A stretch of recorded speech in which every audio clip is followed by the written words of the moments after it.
ஓம் சக்தி. ஆதிபராசக்தி யார்?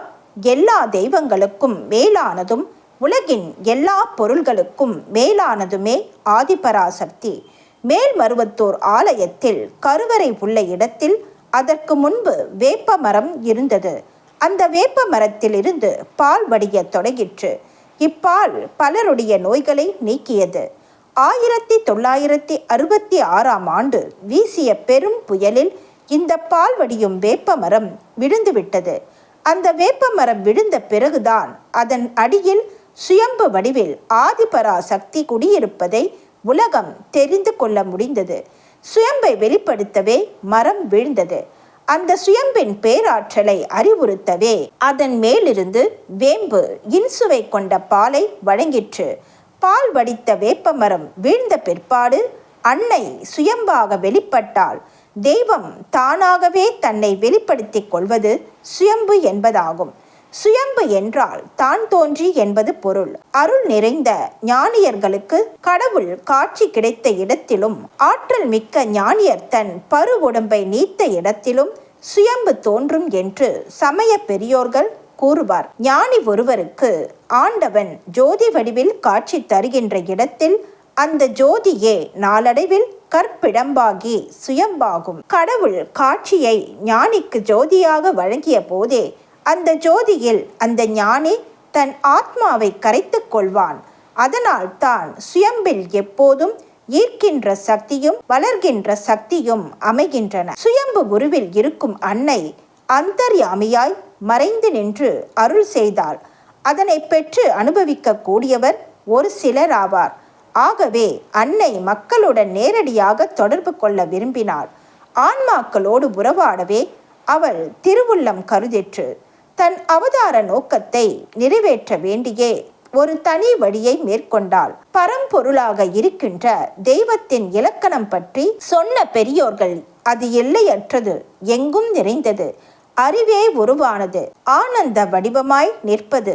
இத்தகைய இயல்புடைய பரம்பொருள் ஓர் எல்லைக்குட்பட்டு குறிப்பிட்டு ஓர் இடத்தில் ஒரு காலத்தில் மட்டுமே இருக்கக்கூடியதாய் அறியாமையிலும் துயரத்தில் மூழ்கி கிடக்கின்ற உயிர்களுடன் தொடர்பு கொள்ள முற்பட்டாள். இவ்வுயிர்கள் அதனை புரிந்து கொள்ள முடியாது. இதற்காக அன்னை ஆதிபராசக்தி இந்த தலத்தில் அற்புதமான வழி ஒன்றை மேற்கொண்டாள். ஆம், ஆன்மாக்களோடு உறவாட வேண்டி அருள்வாக்கு வழங்கும் தனி வழியை மேற்கொண்டாள். இத்துணை அரிய தெய்வமே இன்று மேல்மருவத்தூரில் இக்கலியுக கேட்டை துடைக்க எளிய கோலத்தில் பேசும் தெய்வமாகவும் நடமாடும் தெய்வமாகவும் அருள் பாலித்து வந்தாள். அன்னை நாடி வந்தவருக்கு 1970 அருள்வாக்கு சொல்லி வருகிறாள். அன்னையின் அருளை நாடி வருகின்றவர்கள் எத்தனை லட்சம் பேராயினும் சலிக்காமல் அன்னை அவர்கள் துயர் துடைக்க தயாராக உள்ளாள். ஆனால் அதற்கு முதல் படி நாம் அவளை உறுதியாக நம்பி தஞ்சம் அடைய வேண்டும். இறைப்பொருள் ஒன்று இருக்கிறது என்பதையும் அந்த இறைப்பொருளே அடிகளார் உருவில் வந்துள்ளது என்பதையும் இப்போது தெள்ளத் தெளிவாக உணர்ந்திருப்பாய் என உறுதியாக நம்புகிறோம். ஓம் சக்தி. போகக்கூடாத இடத்திற்கு போக வேண்டும் என்று நினைப்பதும், செய்யக்கூடாத செயலை செய்ய வேண்டும் என்று நினைப்பதும், உண்ணக்கூடாத உணவை உண்ண வேண்டும் என்று நினைப்பதும் ஏன் மன உறுதி இல்லாமையே காரணம். மனிதனின் ஆன்மா மனம் என்ற கடிவாளத்தை பிடித்து இழுத்தால்தான் மனக்கட்டுப்பாடு வரும். மனிதன் தன்னைத்தானே உருவாக்கி கொள்வதற்கு மனதில் எழும் ஆசைகளே காரணம். மனிதன் ஆன்ம உணர்ச்சியினால் தெய்வத்திற்கு ஒரு உருவம் கொடுத்து சிலையாக வடிக்கிறான். ஆன்மா தான் சிலை வடிவில் அங்கே மௌனமாக குடியிருக்கிறது. சிலை பேசுமா என்று நினைக்கிறீர்கள்? அந்த சிலை இருந்த இடத்தில் இருந்து கொண்டு வருகிறவர் போகிறவர்கள் எல்லோரையும் பார்த்து அவரவர்களின் உண்மை கதைகளை எடுத்துச் சொல்ல ஆரம்பித்தால் என்ன ஆகும்? நானும் இங்கே அந்த சிலை போலத்தான் நீங்கள் செய்கிற எல்லாவற்றையும் பார்த்து கொண்டு வெளியில் சொல்லாமல் விழுங்கிக் கொண்டிருக்கிறேன்.